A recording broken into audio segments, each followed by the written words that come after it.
Bienvenidos mis amores a una nueva entrega. Espero que se encuentren muy bien. Una de las preocupaciones más comunes que nos surge cuando nos vamos de vacaciones es el cuidado de nuestras plantas. ¿Qué hacer con ellas? ¿Quién se va a ocupar de regarlas? Estas son algunas de las cuestionantes que nos planteamos antes de salir de vacaciones. Y es que después de haber pasado todo un año cuidando nuestras plantas, tanto de interior como de exterior, para convertirlas en un elemento más de la decoración de nuestra casa, terraza o balcón, nos resulta especialmente duro volver y encontrarnos con que nuestro particular jardín no ha podido sobrevivir en nuestra ausencia. Así que para evitarnos este disgusto, tomaremos ciertas medidas de prevención. Pasos a seguir.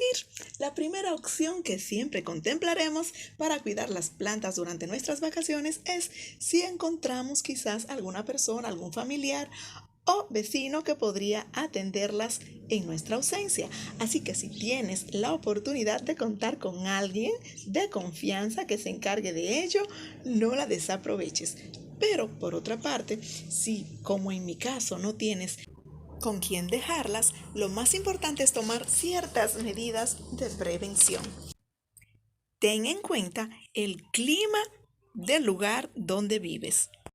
En República Dominicana tenemos el privilegio de tener un clima tropical, pero en invierno suele llover más de lo habitual. Así que lo que hice fue resguardar todas mis crásulas y demás plantitas que yo sabía que más de una semana no iban a aguantar un riego excesivo de lluvia.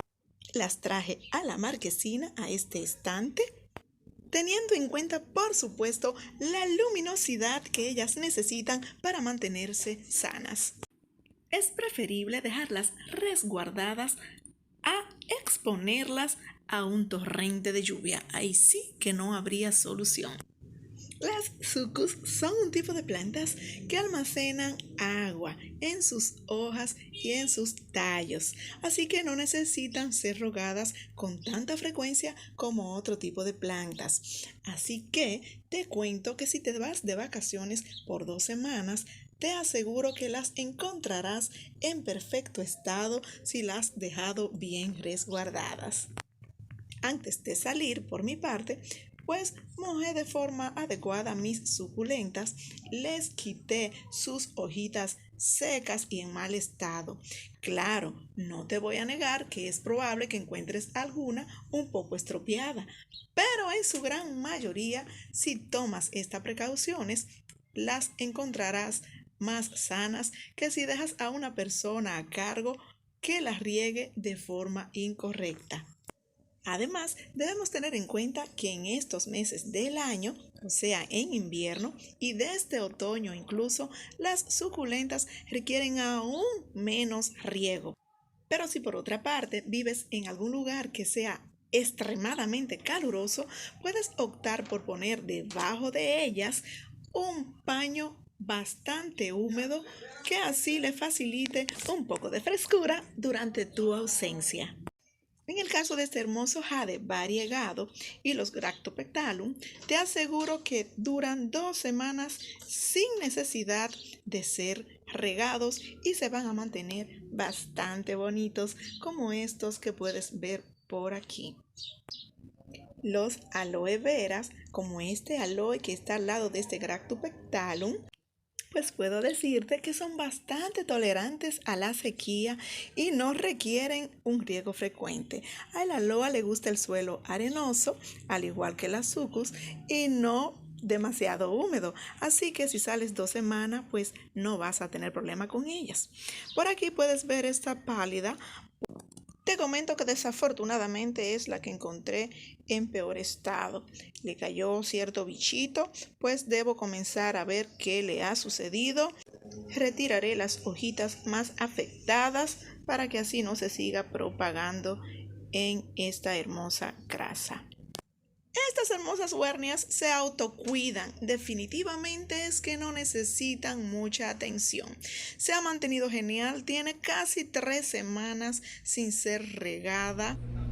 Los hermosos potus, las sansevieiras, se autocuidan. Estas así me esperaron en la oficina.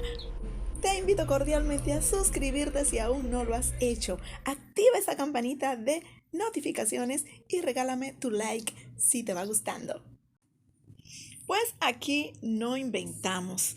Todas las plantitas que te estoy mostrando definitivamente pueden durar bajo nuestro clima 2 semanas sin ser mojadas y te aseguro que no pasará nada. Algunos bichos más que otros.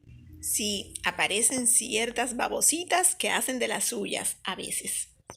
Por aquí te muestro cómo este hermoso Gractupetalum, bastante seco, con 2 semanas, me ha esperado bonito porque se autocuidan. Así estoy retirando por aquí algunas hojitas más secas, deshidratadas, pero ya prestaré atención adecuada a regarla y terminar de limpiarla. Pues aunque aquí estuvo lluvioso, están bajo techo estas aquí en esta marquesina y en este espacio a ella no le cae agua. Estas hermosas calanchoes que te voy a mostrar por aquí me esperaron con un regalo, con una hermosa floración. Esta es la calanchoe blossfeldiana que te estoy mostrando. Mira qué bella floración roja tiene esta princesa. Y a su ladito pues hay otra calanchoe que es un tipo de laciniata. Esta que está por aquí detrás. Esa laciniata florece amarillo.